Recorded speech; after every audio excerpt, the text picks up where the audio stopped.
Seguimos con información en ProAgro y como lo adelantábamos, ya nos acompaña a esta hora el analista Federico Morix. Federico, de visita en los estudios de Canal Pro, muchísimas gracias por el tiempo. ¿Cómo estás? Buen día. Buenos días, muchas gracias a ustedes. Un placer poder participar después de tanto tiempo virtualmente, es un gusto. Gracias, Federico, por estar. Bueno, siempre te molestamos por lo mismo, ahora nuevamente, bueno, es algo que realmente tenemos que seguir todas las semanas, todos los días. ¿Qué está pasando en el mercado de commodities agrícolas? No, presentanos primeramente el escenario global, el escenario internacional, por favor. Bueno, como siempre, el mercado de commodities tiene mucha volatilidad. Entonces, va a tener unos vaivenes que en momentos baja mucho como para la industria poder comprar a menores precios y en otros momentos el productor retiene mercadería y lo hace subir el mercado, porque los compradores tienen que pagar más. Y eso es la ley de la oferta y la demanda. Entonces ahora el mercado internacional encontró una cosecha que recién está terminando en los Estados Unidos, muy grande, con mucho rendimiento, mucha producción. Entonces bajaron los precios internacionales. Si uno empieza a mirar Chicago, en los últimos 2 meses viene bajando y es por cuando hay una presión de oferta. Y es lo que viene sucediendo. Y ahora normalmente en diciembre, enero debería suceder lo mismo si la cosecha en Sudamérica, en Brasil, en Paraguay y en Bolivia y una parte de Argentina es grande. Si el clima hace mucha producción y es una producción más grande de la que estima el mercado. Y ahí el precio podría bajar. Si no, podría subir, que nos ha sucedido años anteriores, que en diciembre y enero el precio termina subiendo un poquitito. Federico, esta oferta sudamericana que decís vos que va a ser determinante un poco más adelante, ¿no? ¿Qué perspectivas tiene hasta ahora? Porque, bueno, sabemos que este año, por lo menos en Paraguay, por suerte la siembra se pudo adelantar en comparación al año pasado. ¿Qué reportes hay en Brasil? ¿Qué reportes tenés a nivel regional acá para más o menos ver una proyección por lo menos? Bueno, la expectativa al principio era que veíamos una seca que sucedió en Estados Unidos y en Canadá y eso bajó la expectativa de cosecha. Pero afectó solo el trigo, la cebada, la canola, la soja y el maíz por ahora no, vemos los informes y no lo afectó, hasta fue mayor rendimiento al esperado por el mercado y por eso el precio llegó a bajar 2 semanas atrás y ahora lo empezó a recuperar. En Brasil viene muy bien la siembra, en algunos lugares está lloviendo y hay mucha producción, se espera mucha producción, y en otros, más hacia el sur, desde Paraná, Río Grande do Norte, Río Grande do Sur, está impactando la sequía, igual que en Paraguay están muy secos los campos agrícolas. El productor terminó de sembrar en fecha, pero no está muy contento todavía con la lluvia que ha recibido hasta el momento. Por ahora la expectativa es una producción normal, pero si deja de llover de acá hasta diciembre, se va a empezar a bajar el rendimiento estimado y si empiezan a haber más lluvias, principalmente en Brasil, el mercado está mirando Brasil, si Brasil produce mucho, no importa lo que pase tanto en Uruguay, en Paraguay y cierta parte de Argentina, y más ahora con elecciones y con el clima y que el productor está acostumbrado a retener, la mercadería igual la guarda 1 año, 2 años en Argentina, eso le da también cierta volatilidad al mercado. Escenario Argentina, Federico, hablarnos un poquitito, como un escenario, decías vos, diferenciado, apartado, nos solés decir cada vez que hablamos, ¿no? En forma virtual ahora. ¿Cómo está el escenario de Argentina en este momento? Bueno, Argentina ya hace muchos años, antes el mercado lo tomaba, bueno, va a vender Argentina y baja el precio, retiene la mercadería y Argentina se acostumbró a guardar la soja, a guardar el maíz, la producción, porque es su caja de ahorro. Normalmente el productor la caja de ahorro la tiene en el banco, pero con un peso que se le devaluaba 30, 40, 50% en el año, prefería tener grano, porque sabía que el grano valía en dólares a nivel internacional. Entonces uno podía esperar que un productor argentino guarde, o un silo, guarde la soja 1, 2, hasta 3 años ha llegado a guardar. Y lo va vendiendo lentamente mientras que necesita con sus necesidades financieras, tanto empresariales como personales. Y eso generó también que el mercado deje de considerar a Argentina, porque a veces normalmente los países no guardan tanto tiempo un grano para poder exportarlo. Y eso generó cierta volatilidad. Después con el peso argentino se devaluó tanto y tiene 2 tipos de cambio, uno para importar y otro para exportar, uno para si sos argentino, otro si sos extranjero, o si vas a exportar también, eso genera volatilidad hasta un maíz que viene a Paraguay y Paraguay llegó a importar, estaba a la mitad de precio que para un propio en Argentina. Entonces, eso generó cierta baja de precios en el maíz, baja de precios en la soja, porque Argentina sale a vender al mundo más barato. Y eso genera baja de precios y a los productores, y como un país exportador, no nos gusta. Definitivamente, en cuanto a demanda, nos estabas hablando vos de presión en la oferta, nos decías al presentarnos cosecha de Estados Unidos, todo lo demás, y buena proyección más o menos en Sudamérica normal. Háblanos un poquitito de la demanda, primero de soja, ¿cuáles son los principales demandantes? ¿Cómo está un poquitito, vamos a decirle, los subsectores también que van demandando soja para el procesamiento principalmente? Exacto, la demanda es fundamental acá, porque el principal demandante es China, que normalmente le decimos que es la aspiradora de alimentos porque es el que está demandando hoy en día, está también alterando el mercado de la carne y mucho y para bien porque lo hace subir de precios. En la soja, cuando China sale a comprar, sube los precios y han subido 30, 40 o 50 dólares cuando pone su presión, necesita la mercadería porque quiere hacerse la mercadería. A China no le importa el precio, le importa tener el alimento para sus ciudadanos. Y eso es importante y eso lo van a considerar todos los países que importan alimentos. Pero después el precio va por un camino en paralelo en donde ellos quieren comprar a menor precio posible y van a usar todas las estrategias posibles. Y China está importando entre 98, que fue el año que menor importó, y 102 millones de toneladas. Hay a veces que ha tentado al mundo a decir vamos a comprar 105 y sube la oferta y suben los precios, y en un momento dijo no, voy a comprar 95. Y ahí el mundo se preocupa porque China va a comprar menos y hace bajar los precios. Entonces es un poco por necesidad china, por el clima de China, qué le sucede también en su clima, cuando tiene seca tiene que salir a importar, cuando sus productores de cerdos, de pollos, de carnes necesitan producir más, también compra más alimentos porque todo el alimento es importado y ahí hace subir los precios. Entonces puede jugar un poquito con la demanda, con la oferta y con los precios para tratar, como es el mayor comprador, a intentar, si baja el precio un 5, un 10% por año, el promedio de compra, creo que le van a dar un buen golpe en la espalda al comprador desde China. En cuanto al maíz, Federico, veíamos portales en todo el mundo que hablaban de un poquitito una proyección de disminución de producción por factores diversos, incluido disponibilidad de insumos, precios y demás, una posible disminución de oferta global.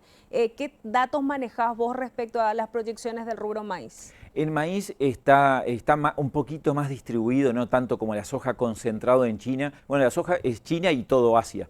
El maíz es más distribuido. Tenemos compradores grandes como México, Japón, Brasil es un gran productor de maíz y un gran consumidor que a nosotros nos viene muy bien. Uruguay, por ejemplo, para Paraguay, que es un gran exportador de maíz también.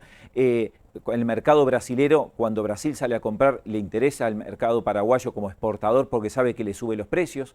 Uruguay siempre importa, también la mayoría del maíz es importado. Se llega a producir, pero el clima como es más seco en verano, el productor va por otros productos, entonces normalmente Uruguay importa entre 500 y 1 millón de toneladas de maíz, que también Paraguay obtiene buenos precios. Y después es Europa, China, este año ha importado también 27, 30 millones de toneladas, de años que venía cero importación. Y ese 27, 30 millones de toneladas impactó en el mundo, principalmente en el mercado americano, le hizo subir los precios a Japón no estaba muy contento, le hizo subir los precios a Europa también y a todo el continente, pero como paraguayo yo estaría mirando siempre Brasil, que es el mejor mercado para vender por la logística, por la cercanía y porque paga más precio. Además, si Brasil quiere comprar, tiene que ir a comprar a Estados Unidos, que tiene un flete marítimo más caro que mandarlo en camión desde Paraguay, y eso normalmente lo termina percibiendo el productor de Paraguay que vende hacia Brasil. Federico, nos mencionabas también la cuestión del trigo, una disminución afectado principalmente por el clima. ¿Cómo ves al trigo en Paraguay? Y hablarnos un poquitito también de oferta y demanda de en nuestra región. Y el trigo viene creciendo muy bien en Paraguay, eso son buenas noticias, se viene encontrándole, porque antes lo hacía como rotación el productor y a veces no ganaba dinero, hasta perdía, simplemente para agregarle, gastarle menos a la soja, el cultivo de verano, y ahora le ha encontrado mejor rendimiento, el mercado local está consiguiendo, Brasil también siempre es el mercado por excelencia de trigo, o Argentina si llega a estar comprando, pero el mercado local lo paga muy bien, Campo 9 consume muchísimo trigo y eso todo el mercado ahí en el entorno siempre está pendiente qué es lo que pasa con Campo 9, pero por el gran tamaño de Brasil, el gran consumo de Brasil, también está comprando entre 7 y 9 millones de toneladas por año, que sale a comprarla directamente a Argentina, y Argentina le vende. Dependiendo del precio de Argentina, es al precio que le está vendiendo Paraguay, por supuesto, pero si Brasil sale a comprar a Estados Unidos, que quiere buscar trigos de buena calidad y de alta proteína, este año con la seca de Canadá y Estados Unidos, los trigos de alta proteína cayeron un 35%. Entonces, el trigo en el mundo sobra, pero de alta proteína falta. Entonces se está peleando el mundo por trigos de alta proteína. Egipto quiere salir a comprar y tiene que buscar licitaciones en Estados Unidos, en Rusia, en Kazajistán, y se le ofrecen a 330, 340 dólares. Entonces, si Brasil quiere comprar trigo en Estados Unidos, tiene que estar pagando 320, 330 dólares y nos está favoreciendo el trigo del Mercosur, lo cual es una alegría para el productor. Buenísimo, y también que sabemos que Brasil al menos paga muy bien por trigo paraguayo. Ahora estamos recorriendo, Federico, te cuento, con las cámaras de Canal Pro, todo el país, zonas productoras, hablando con los productores en los avances ya de esta zafra 21-22, y todos expresan la misma preocupación en cuanto a los costos de producción, una suba de costos de producción que decían, bueno, esta campaña no tanto porque el productor siempre se cuida, adelanta las compras, pero ¿qué se viene para el próximo año? ¿Qué está pasando con el mercado de insumos? ¿Qué es lo que está pasando? Que están subiendo los precios, hay baja disponibilidad. ¿Qué hay allí?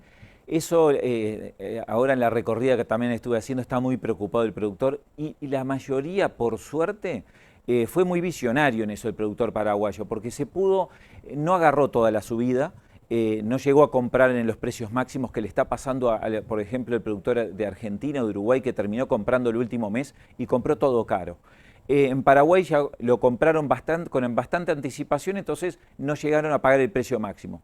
Pero igual, como en todos los países está sucediendo, porque no es solo en Paraguay, la suba del petróleo incrementó el combustible en todos los países, menos Argentina, incrementó también la suba del costo de los fletes internacionales por la suba de combustibles, hay menos fletes, un barco que trae fertilizante, que también se lleva soja, se incrementó antes costaba 30, 40 dólares por tonelada, ir hasta todo el flete marítimo internacional, y este año está en 80, en 90 dólares, siempre y cuando lo consigas. Pasaba que hacías un pedido y te decían, hay un 50% de probabilidades de conseguir el barco, y podías quedarte desabastecido, que le está pasando ahora este año en algunas zonas de Brasil, que no está llegando la urea, y hay un problema en las próximas siembras en enero. Por ahora, lo están previendo que pueda haber demoras por la falta de logística internacional, y eso genera suba en todos los agroquímicos, porque terminan subiendo a un camión o a un flete internacional marítimo, y eso encareció todos los productos, además de en el origen. En China, cuando se produce la urea, por ejemplo, o algunos agroquímicos, le subió el costo de energía porque la energía se produce con carbón, se quedaron sin carbón. Tuvieron que salir a comprar carbón de apuro a Australia, y el carbón también se utiliza para generar urea. Un tercio de la producción mundial de urea se produce con carbón. No había carbón en el mundo. Salieron las minas a producir carbón de apuro, y eso generó también suba en los costos a los industriales, y trasladan el costo y lo termina pagando, por supuesto, el productor. Entonces hay que tener los números muy finos. Como productor yo siempre recomiendo tener los costos bien finitos para saber qué me puede subir y cómo puedo ir haciendo fijaciones de precio para ir cubriendo esos costos, que en algunos casos han subido un 50%, algunos productos un 100% y otros un 30%. Veamos novedades de que en China, por ejemplo, iban a hacer tipo controles adicionales en aduanas para este tipo de productos. En Rusia estábamos compartiendo novedades también en Proagro, que estaba limitando la exportación para asegurar que se quede más en su mercado. ¿Qué pasa con estos dos proveedores, vamos a decirle? ¿Nos importa a nosotros, nos impacta a nosotros de alguna manera acá en la región de Sudamérica? Impacta, sí. Impacta porque, como estaba comentando, el precio no es un problema. Nos generará menos ganancia, entraremos en pérdida, aguantaremos y la recuperamos el año que viene si somos eficientes. El problema es cuando te dicen no hay producto. Y ahí empieza un problema tanto para toda la cadena como para tu negocio. Si te dicen tú vivís importando un producto como insumo, procesás y exportás, y te dicen, mirá, Federico, en 10 días no hay, el próximo mes tampoco tenés. Y entonces, ¿qué hicieron muchos países? Cerraron su frontera para proteger a su industria local, a su cadena productiva, porque si no tengo ese insumo o se me va el trigo como Rusia y después no puedo alimentar o tengo que importar trigo y soy un exportador, fracasé como país alimenticio. Entonces eso, muchos países se han cerrado y por eso ha subido el precio de la canola, de la colza, del trigo también internacional, porque exportadores dijeron, y si nosotros nos quedamos sin alimento y somos los que siempre nos sobra, tenemos precios inferiores y ahora que exportamos todo y después nos vamos a quedar sin. Entonces se cerraron para garantizar el alimento a su país y a sus cadenas productivas. Bueno, ¿qué tiene que atender, vamos a decirle en términos simples, el productor en esta época? Estamos con el tema de la zafra de soja, pero hay otros trabajos que se están realizando a la par. ¿A qué le presta atención en el mercado para tomar las próximas decisiones que tiene que tomar en esta campaña 21-22, Federico? Tal cual, el productor, yo siempre digo, nadie lo mira, si es una máquina de tomar decisiones, porque en el momento que está vendiendo o está viendo el precio, se le rompió una sembradora, se le rompió la cosechadora, se le inundó un campo, exceso hídrico, hay sequía, tiene que estar comprando ya los insumos para el próximo, la próxima siembra, el próximo cultivo, o se les metió el ganado del vecino en la chacra. Entonces es constantemente, y sábado y domingo y feriados.